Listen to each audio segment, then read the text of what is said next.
আমার সামনে এই মুহূর্তে ASUSের একটি লেটেস্ট ল্যাপটপ আছে। এটা হচ্ছে ASUS ROG Zephyrus M16 2020 addition এবং এই ল্যাপটপটাতে এই বছরের লেটেস্ট অ্যান্ড গ্রেটেস্ট সব স্পেসিফিকেশন ইউজ করা হয়েছে, লেটেস্ট যে টেকনোলজিগুলো আছে সেগুলো ইমপ্লিমেন্ট করা হয়েছে এটাতে।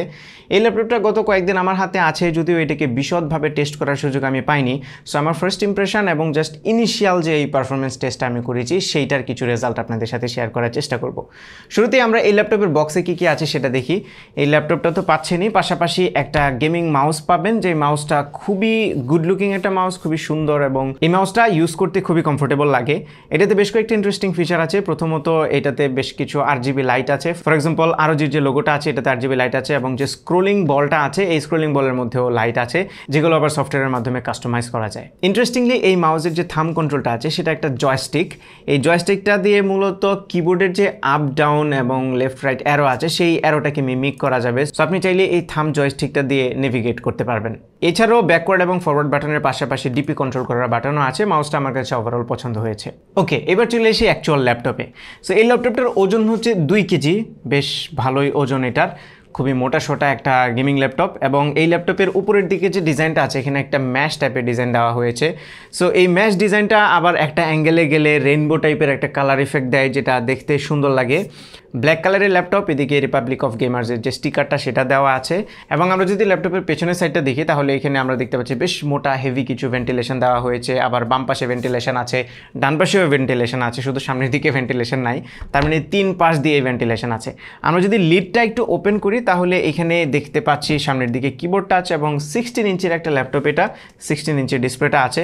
সো আমরা যেহেতু বিল্ড কোয়ালিটি নিয়ে কথা বলছি, এখানে একটা ইম্পর্টেন্ট জিনিস মেনশন করতে হবে, সেটা হচ্ছে এই ল্যাপটপের ভেতরের সাইডে যে ম্যাটেরিয়ালটা ইউজ করা হয়েছে এখানে একটা সফট রাবারি ম্যাটেরিয়াল ইউজ করা হয়েছে, যেটা হাতে টাচ করলে খুবই ভালো ফিল হয়। প্লাস্টিকি কিংবা হার্ড মেটাল টাইপের ফিলিং একদমই দেয় না, বেশ রাবারি সফট একটা ফিলিং দেয়। বাট দ্য প্রবলেম ইজ যেখানেই হাত দিই সেখানে স্মাজেস লেগে যায়, ফিঙ্গারপ্রিন্ট লেগে যায় এবং কিছুটা ময়লাও হয়ে যায়, যেটা দেখতে কিছুক্ষণ পরে আর ভাল লাগে না। বাট হাতে রেখে ফর এক্সাম্পল কিবোর্ডে টাইপ করতে গিয়ে হ্যান্ড রেস্ট করার সময় পালম রেস্টের জায়গাগুলো খুবই সফট লাগে, এই জিনিসটা ভালো লেগেছে। ইভেন যে টাচ প্যাডটা আছে এটাতেও সফট একটা কোটিং ইউজ করা হয়েছে, যেটা ভালো ফিল হয়, কিন্তু আবারও বলছি কিছুটা ময়লা লেগে যায়। কিবোর্ডের দুই পাশে আবার এয়ার ইনটেকের জন্য 2টা ভ্যান্ট দেওয়া হয়েছে। পাওয়ার বাটনটা উপরের দিকে আছে, বাট স্যাডলি এই পাওয়ার বাটনে কোনো ফিঙ্গারপ্রিন্ট নেই। এই ল্যাপটপটার দাম হচ্ছে বাংলাদেশে 2,93,000 টাকা, আমার হাতে যে ভেরিয়েন্টটা আছে এটার। সো এত দামি একটা ল্যাপটপে ফিঙ্গারপ্রিন্ট না দেওয়াটা আমার কাছে একটু ডিসঅ্যাপয়েন্টিং মনে হয়েছে। এই সময় এসে আসলে ফিঙ্গারপ্রিন্ট দেওয়া উচিত। যদিও এই ল্যাপটপে IR ক্যামেরা আছে, যেটা দিয়ে আপনারা ফেস আনলকের যে ফিচারটা আছে সেটা এনজয় করতে পারবেন, but I believe fingerprint is much more secure. Okay, এইবার আমরা চলে আসি এই ল্যাপটপের স্পেসিফিকেশনে। সো আমার হাতে যে ভেরিয়েন্টটা আছে এটাতে Core i9 12 জেনারেশনের প্রসেসর ইউজ করা হয়েছে। এটা হচ্ছে Core i9 12900H প্রসেসর। আর এটাতে গ্রাফিক্স কার্ড আছে NVIDIA GeForce RTX 3070 Ti। এটাতে 32GB র্যাম আছে, যার মধ্যে 16GB মাদারবোর্ডের মধ্যে সর্টেড। 16 ইঞ্চির একটা QHD+ রেজুলেশনের ডিসপ্লে আছে, যেটাতে 165 হার্জের রিফ্রেশ রেট আছে। পাশাপাশি এটাতে 1TB NVMe PCIe Gen 4 SSD আছে এবং এটাতে ওয়াইফাই 6E দেওয়া হয়েছে এবং একটা থান্ডারবোল্ট 4 পোর্টও আছে। ওকে, সো শুরুতে ডিসপ্লেটা নিয়ে যদি কথা বলি তাহলে এটা 16 ইঞ্চির QHD+ রেজুলেশনের একটি ডিসপ্লে, যেটাতে 165 হার্জের রিফ্রেশ রেট আছে এবং 3 মিলিসেকেন্ড হচ্ছে এটার রেসপন্স টাইম। এটা একটা IPS লেভেল ডিসপ্লে এবং এটাতে অ্যাডাপটিভ সিঙ্ক এনাবল করা আছে, সেই সাথে ডলবি ভিশন HDR আছে এবং এই ডিসপ্লেটাকে ASUS বলছে ROG নেবুলা ডিসপ্লে, যেটা অ্যাসপেক্ট রেশিও হচ্ছে 16:10 এবং ASUS ক্লেম করছে এটাতে DCI P3 100% কালার গ্যামুট অফার করছে। সো কালার অ্যাকুরেসির দিক থেকেও এটা ভালো হবে। যদিও আমি আমার ইমপ্রেশন শেয়ার করছি, চোখের দেখা এটাকে কালার অ্যাকুরেট মনে হয়েছে আমার কাছে। সেই সাথে এই ডিসপ্লেটা রিফ্রেশের যেহেতু হাই, খুবই স্মুথ একটা ফিল আমি পাচ্ছিলাম এই ডিসপ্লেতে এবং গেমিংয়ের বেলায় স্পেশালি আপনারা খুব ভালো এক্সপিরিয়েন্স এই ডিসপ্লে থেকে পাবেন নিঃসন্দেহে। ডিসপ্লেটা খুবই ব্রাইট ছিল, I really love the display. এই ডিসপ্লের আরেকটা ভালো দিক হচ্ছে এটা চারপাশের ব্যাজেলগুলো খুবই ন্যারো ছিল। ব্যাজেলগুলো ইউজুয়ালি গেমিং ল্যাপটপগুলোতে আমরা একটু বোল্ড বেজেল দেখি, এইটাতে সেটা একদমই ছিল না, যার ফলে এই ল্যাপটপের লুকটা আরও অনেক বেটার হয়েছে। আর এই ল্যাপটপটাতে রেগুলার চিকলেট কিবোর্ড ইউজ করা হয়েছে। কিবোর্ডটা ব্যাকলিট এবং 8GB লাইট আছে এটাতে, আপনারা চাইলে কাস্টমাইজ করে নিতে পারেন সফটওয়্যারের মাধ্যমে। উপরের দিকে মাল্টিমিডিয়া কন্ট্রোলের জন্য এক্সট্রা 4টা বাটন দেওয়া হয়েছে। লাস্টে যে বাটনটা আছে সেটা হচ্ছে আর্মোরি ক্রিয়েট যে সফটওয়্যারটা আছে সেটা ওপেন করার একটা শর্টকাট বাটন। এবার আমরা একটু আইওগুলো দেখি, পাশাপাশি এখানে কিছু এলইডি লাইট আছে, এগুলোর পজিশনটাও আপনাদেরকে দেখিয়ে দিই। সো এলইডি লাইটগুলো উপরের দিকে দেওয়া হয়েছে ভেন্টিলেশনে। সো ভেন্টিলেশনটা আপনি যদি ডিসপ্লেটা ক্লোজ করেন তাহলে ভেন্টিলেশনটা একদম পেছনের দিকে থাকবে, আবার লিডটা যদি ওপেন করেন তাহলে ভেন্টিলেশনটা যেহেতু একদমই ডিসপ্লের দিকে দেওয়া হয়েছে, গরম বাতাসটা ডিসপ্লের দিকে বের হয়। পাশাপাশি এলইডি যে ইন্ডিকেটরগুলো আছে সেগুলো কিন্তু এইখানে ডিসপ্লের উপরের দিকে বেশ উইয়ার্ড একটা পজিশনে দেওয়া হয়েছে, এটা যেটা নোটিস করা খুব কঠিন।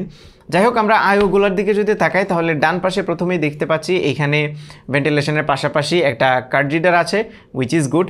এখানে একটা ইউএসবি পোর্ট আছে, এটা হচ্ছে ইউএসবি 3.2 Gen 2 প্রোটোকলের। বাকি পোর্টগুলো সব বাম পাশে দেওয়া হয়েছে, যেখানে চার্জিং পোর্টের পাশাপাশি একটি ফুল সাইজের HDMI আছে, একটি RJ45 ল্যান্ড পোর্ট আছে, পাশাপাশি আরও একটি ইউএসবি টাইপ A পোর্ট আছে, যেটা আবারও ইউএসবি 3.2 Gen 2 প্রোটোকলের। পাশাপাশি দুইটা ইউএসবি C আছে, যার মধ্যে একটা হচ্ছে থান্ডারবোল্ট আর একটা হচ্ছে PD এবং ডিসপ্লে পোর্ট সাপোর্ট করে। সো যে থান্ডারবোল্টটা আছে এটা হচ্ছে থান্ডারবোল্ট 4 সাপোর্টেড, এবং এখানে একটা 3.5 মিলিমিটার কম্বো অডিও জ্যাক আছে। সো আইওর দিক থেকে এই ল্যাপটপটি একদম ফুললি প্যাকড, আমার মনে হয় কোনো কিছুই মিস যায় নাই। আরেকটা ভালো ব্যাপার হচ্ছে এই ল্যাপটপের সাউন্ড, অসাধারণ সাউন্ড কোয়ালিটি পেয়েছি আমি এই ল্যাপটপের ইনবিল্ট স্পিকার থেকে। এটাতে দুইটা সাবউফার এবং দুইটা টুইটার ইউজ করা হয়েছে, যেগুলো ডলবি অ্যাটমস দ্বারা টিউনড। অসাধারণ সাউন্ডিং ছিল, স্টেরিও যে সাউন্ডটা আছে সেটা খুবই ইমার্সিভ একটা এক্সপিরিয়েন্স দিচ্ছিল। I really love the speakers. Okay, এবার চলে আসি আমরা এই ল্যাপটপের পারফরমেন্সে। সো যেরকমটা বলছিলাম, এটাতে 32 জিবি র্যাম আছে এবং এটা হচ্ছে DDR5 লেটেস্ট র্যাম, এবং এই 32 জিবি থেকে 16 জিবি এইটার মাদারবোর্ডের মধ্যে শর্ট করে লাগানো আছে, মানে অনবোর্ড র্যাম, যেটা চেঞ্জ করা যাবে না। আর বাকি 16 জিবি সেপারেট আছে, এবং আপনারা চাইলেই আপ টু 48 গিগাবাইট পর্যন্ত এটাকে আপগ্রেড করতে পারবেন র্যামটা। সো এটা নিয়ে অনেকেই বলছে যে মাদারবোর্ডে শর্ট করার কি দরকার ছিল, বাট এখন তো আপগ্রেডের অপশন দিচ্ছে, কিছুদিন আগে তো সেটাও দিত না, সব র্যাম তারা শর্ট করে দিত। আসলে সব র্যাম শর্ট করে দেওয়া একদমই উচিত না, আপগ্রেডের যে স্পেসটা সেটা রাখা উচিত, যেটা এটাতে অ্যাটলিস্ট হাফ হলেও রাখা হয়েছে।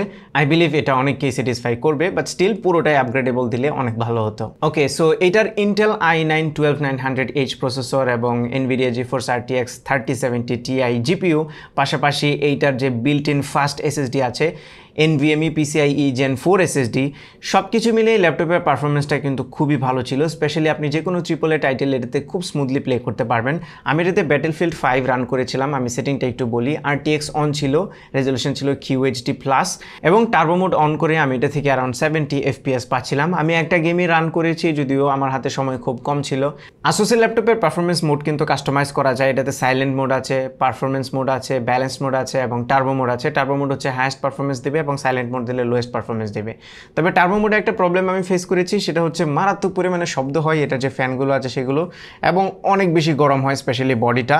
যদিও এখানে মেটাল না, সফট একটা কোটিং ইউজ করা হয়েছে, তারপরে উপরের দিকে বেশ ভালো রকমের গরমই আমি ফিল করতে পারছিলাম। টার্বো মোডটা যেহেতু হাইয়েস্ট পারফরমেন্স প্রোভাইড করে, সো একটু গরম হয় এবং ফ্যান শব্দ করা একটু স্বাভাবিক, তবে আমার কাছে একটু বেশি নয়েজি মনে হয়েছে ফ্যানগুলো। পাওয়ার সেকশনে এটাতে 90 ওয়াট আওয়ারের 4 cell lithium ion battery use করা হয়েছে, যেটাতে ডিসেন্ট ব্যাটারি ব্যাকআপ পাওয়া যাবে। ওয়েবক্যামটা হচ্ছে 720 পিক্সেলের এবং এটা উপরের দিকে দেওয়া হয়েছে। ওয়েবক্যামের দুই পাশে দুইটা মাইক্রোফোন আছে, ওয়েবক্যাম অ্যাভারেজ কোয়ালিটির একদমই।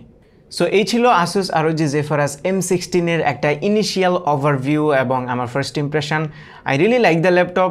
দামটা একটু বেশি, 2,93,000 টাকা। যদিও আমরা যদি কনফিগারেশনের কথা চিন্তা করি তাহলে এখন যদিও জিপিওর দাম কমছে, কিছুদিন আগের কথাও যদি আমরা চিন্তা করি, যখন জিপিউর মার্কেট অনেক হাই ছিল, তখন কিন্তু এই ল্যাপটপগুলো অনেক ভালো ডিল হচ্ছিল, কারণ এই ল্যাপটপে যে জিপিউটা পাওয়া যাচ্ছে, পাশাপাশি এটা যে পারফরমেন্স, সেগুলো কিন্তু মাচ বেটার ছিল। ওভারঅল এই ল্যাপটপটা আমার খুব ভালো লেগেছে, কয়েকটা জায়গা ছাড়া শুধুমাত্র। ফর এক্সাম্পল, এটার যে সফট কোটিংটা দেওয়া হয়েছে, এটা প্রচুর পরিমাণে স্মাজেস এবং ডাস্ট অ্যাট্রাক্ট করে, যে জিনিসটা খুব একটা ভালো লাগেনি।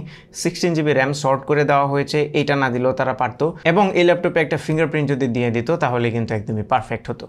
সো এই ছিল আমাদের আজকের ভিডিও। আশা করি ভিডিওটি আপনাদের ভালো লেগেছে। যদি ভালো লেগে থাকে তাহলে ভিডিওতে একটা লাইক দেবেন, কমেন্ট করে জানাবেন কেমন লাগলো। আপনার ফ্রেন্ডদের সাথে শেয়ার করতে একদমই ভুলবেন না। আমাদের পেজে ফলো এবং চ্যানেলে সাবস্ক্রাইব তো মাস্ট। দেখা হবে পরবর্তী ভিডিওতে। Till then take care. আসসালামু আলাইকুম।